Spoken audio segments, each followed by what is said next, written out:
I had never heard silence scream so loudly until the day my own children sat across from me and demanded that I sell the very house where their father's laughter still echoed.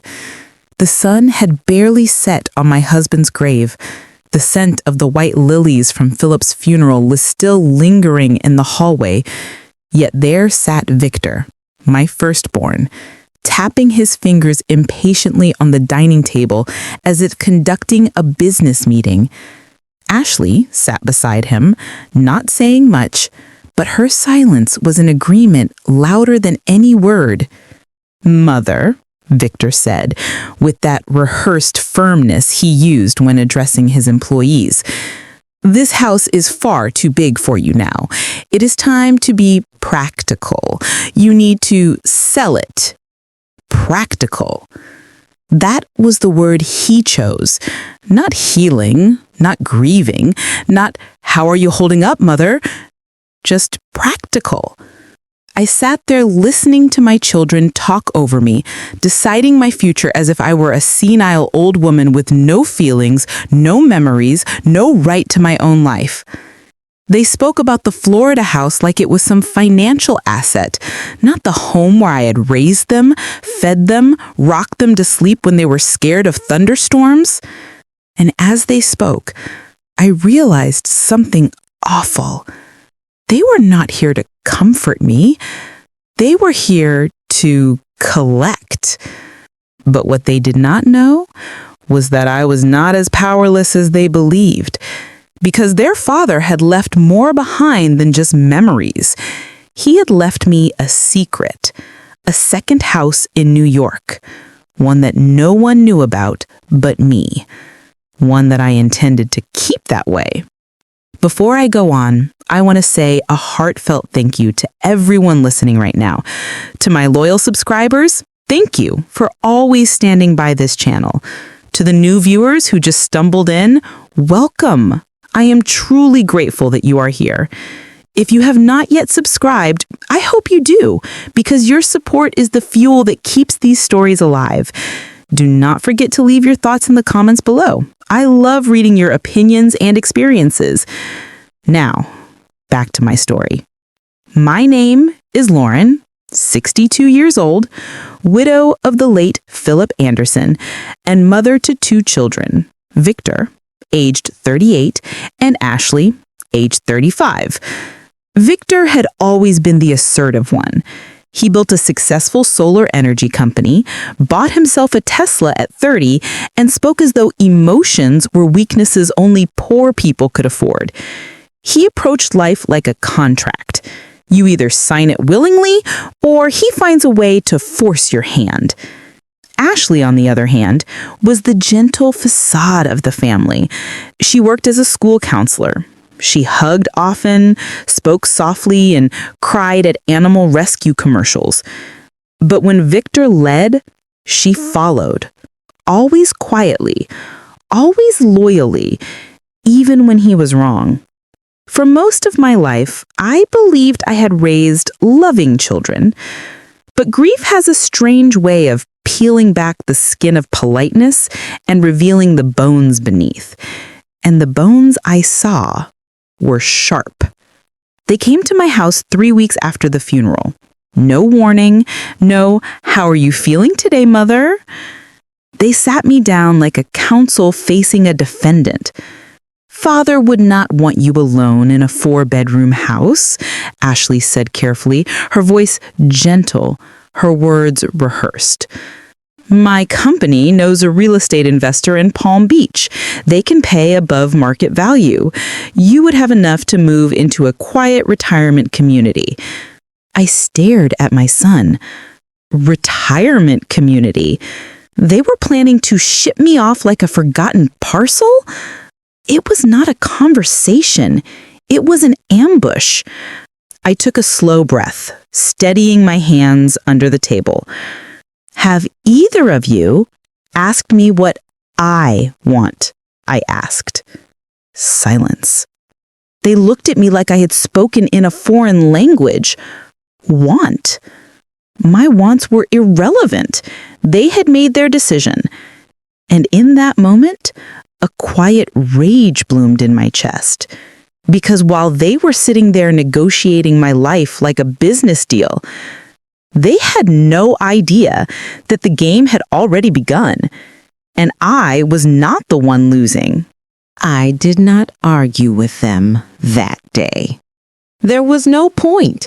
When people make up their minds about what they believe they are entitled to, no amount of reason can unfasten their greed. So I smiled politely, nodded at their suggestions, and told them I would think about it.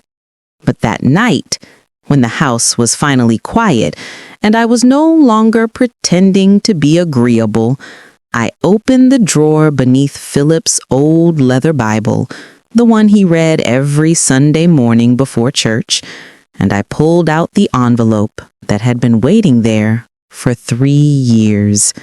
It was slightly worn at the edges from the countless times I had touched it, but never opened it in full. Not until that night. The handwriting on the front was unmistakable. Forlorn, in case of need. Philip had given it to me silently on the night of our 41st wedding anniversary. We had just finished dinner on the back porch, watching the orange Florida sunset bleed into the lake. He had reached into his pocket, placed that envelope in my hand, and said, "Do not open it now, but one day, if the world gets too loud, open it." At the time, I thought it was a love letter, or perhaps some sentimental memory from our youth. I never imagined it was my lifeline. With trembling hands, I opened it.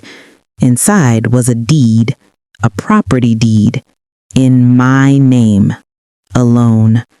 A brownstone townhouse in Albany, New York, fully paid off, no mortgage, no liens, no joint ownership, categorically and legally mine. There was also a handwritten note inside. "I know our children. They are good, but pride can make people forget their roots. If anything ever happens to me and you feel cornered, do not fight them. Do not beg them. Just walk away. This house is your escape. They do not know. They do not need to know. Live there in peace, my love." That night I pressed the letter to my chest and cried, not because I was sad, but because I felt seen. Philip had known long before I did. The next morning, I made my first call, not to my children, but to Mr. Reynolds, Philip's longtime attorney. "Ah, Mrs. Anderson," he said warmly. "I was wondering when you would call." "You knew," I whispered. It was not a question. "Yes," he replied. "Your husband instructed me that in the event of any pressure from your children regarding the Florida estate, I should remind you of your alternatives." "Is everything legally secure?" I asked. "Absolutely," he confirmed. "The New York house belongs solely to you. As long as you do not disclose its existence, no one can challenge it." Meanwhile, my children had grown impatient with my lack of urgency. Barely a week had passed since their first attempt when they returned with a real estate agent. I opened the door to find a woman in a crisp navy suit, smiling too widely. "Mrs. Anderson, I am Paula. Your children tell me you are ready to begin the selling process. I already have 3 interested buyers." Victor stood behind her, arms folded. Ashley avoided eye contact. They had not even asked me. They had assumed me. That was the moment I made my decision. No hesitation, no second guessing. If they saw me as a burden to be relocated, then I would relocate myself. But on my terms, not theirs. That night, I sat in my bedroom with a small notebook and wrote a list.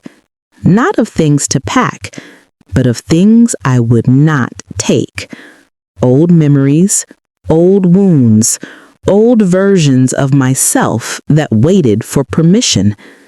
I folded the notebook shut and said aloud, "It is time. Time to leave. Time to disappear. Time to protect the woman they had forgotten I once was before I became just mother." But little did I know, leaving would not be as quiet as I planned, because someone was already watching me, someone who suspected more than I realized, and they were about to make a move I never saw coming. The house felt different the night before I left. Not haunted, not lonely, just done. Done carrying the laughter and tears of 4 decades, only to be dismissed as square footage. I waited until midnight before I began packing. Not in boxes, that would make noise. Just 2 suitcases. Clothes, toiletries, Philip's Bible, and the letter he left me. I did not take photographs. Memories I could carry without weight. At 4:30 a.m., I stood in the living room one last time. The faint glow of the streetlights bled through the curtains. The clock ticked softly. The air smelled of rain. "I loved you," I whispered to the walls, "but love should never be a prison." Then I walked out, locking the door behind me. Not a goodbye, a release. I drove in silence for nearly 12 hours straight, Florida to Georgia, Georgia to North Carolina, North Carolina into Virginia. One gas station coffee after another, one gospel playlist on repeat. Every mile peeled another layer of guilt off my chest. When I crossed into New York State, I felt something I had not felt in months. Lightness. It was nearly midnight when I found the house. Philip had described it once, but nothing prepared me for how it would feel to stand before it. A 3-story brownstone, sturdy and elegant, with ivy crawling along the brick like nature's handwriting. A vintage lamppost flickered on the sidewalk. The street was quiet, not empty, just respectful. I unlocked the door. The air inside was cold, but not unwelcome. The wooden floors creaked beneath my feet, not in protest, but in greeting. There was furniture already in place, a leather armchair near a fireplace, a bookshelf filled with classics, a small framed picture on the mantel, of Philip and me, much younger, on our wedding day. He had prepared even the loneliness for me. I dropped to my knees and cried into my hands, not because I was broken, but because I could finally break in peace. The next morning I made tea and sat by the window overlooking the street. No children demanding answers, no neighbors peering with curiosity, no calls from Victor or Ashley. I sipped slowly, savoring the silence. Then my phone buzzed. 37 missed calls, 17 from Victor, 12 from Ashley, 8 from unknown numbers. I did not answer. Then came the messages. Victor, "Mother, where are you? This is not funny." Ashley, "Please call us. We are worried." Worried? No. Inconvenienced. Victor, "If you are trying to prove a point, this is childish. You need supervision." Supervision. As if I were a toddler wandering off from a playground. I closed my phone and turned it face down. For the first time in my life, I did not respond to my children. I chose me. 2 days passed before the doorbell rang. I froze. No one knew I was here. Not officially, not legally. Slowly, I approached the window and peeled back the curtain just enough to see. A figure stood outside, hooded, still, waiting. My heart pounded against my ribs. My mind raced. Had they found me? Did Victor send someone? Or worse, did he come himself? I stepped back, breath shallow. The doorbell rang again, firm this time, insistent. Whoever was outside was not planning to leave. The doorbell rang a third time. I stood frozen in the hallway of my secret home in New York, gripping Philip's Bible so tightly that my fingers trembled around it. My mind ran through every possible scenario. A neighbor? A delivery error? Or far worse, my children? The fourth ring came with a sharp knock. I swallowed, steadied my breath, and approached the door. "Who is it?" I called. Silence. Then a familiar voice, low and restrained. "It is me. Open the door, Mother." Victor. He had found me. I unlocked the door slowly. Victor stood on the porch. No anger in his face, no aggression, just stillness. Like a wolf, waiting to see whether I would run or submit. He stared past me into the warm light inside. "So, it is true," he said quietly. "You had another house." I stood aside. He entered without asking. He walked through the living room, looking at the antique furniture, the photographs of me and Philip that he had never seen before. His jaw tightened. "How long?" he asked. "Since your father died." "No," he snapped. "How long have you been hiding this from us?" I looked him in the eye. "Long enough to understand you do not see me as a mother anymore, just an asset." His nostrils flared, but he did not deny it. Instead, he sat down, heavily, like a man realizing the game was not in his favor. "You embarrassed us. Ashley is in a panic. She thought you were harmed." "Ashley is panicked because she cannot make decisions for me anymore." His silence confirmed I was right. Then his eyes shifted, softer now, calculated, but softer. "Mother," he said slowly, "I am willing to make a compromise. Sell this house instead of the Florida one. It is worth more. You can stay in Florida, close to family. Close to family. Not because they loved me, but because I was easier to manage that way." I smiled, not out of kindness, out of finality. "This house is not for sale, and neither am I." He stared at me as if I had spoken blasphemy. "You are being unreasonable." "No," I replied calmly.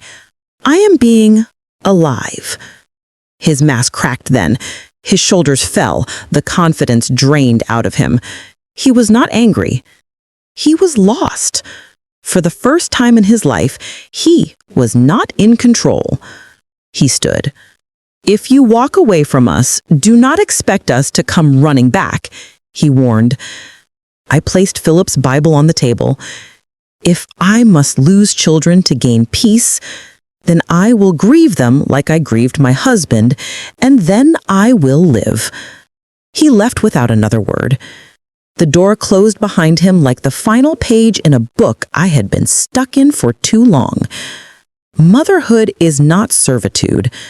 Love is not obedience, and sacrifice should not be a lifelong sentence. I spent 62 years being needed. Now I choose to be respected. I did not run away. I reclaimed myself. To every viewer listening right now, tell me, what would you have done in my place? Would you have stayed to keep the peace or walked away to find it? Drop your answers in the comments. If this story moved you, do not forget to like, share, and subscribe. Your support keeps these stories alive, and trust me, more secrets are waiting to be told.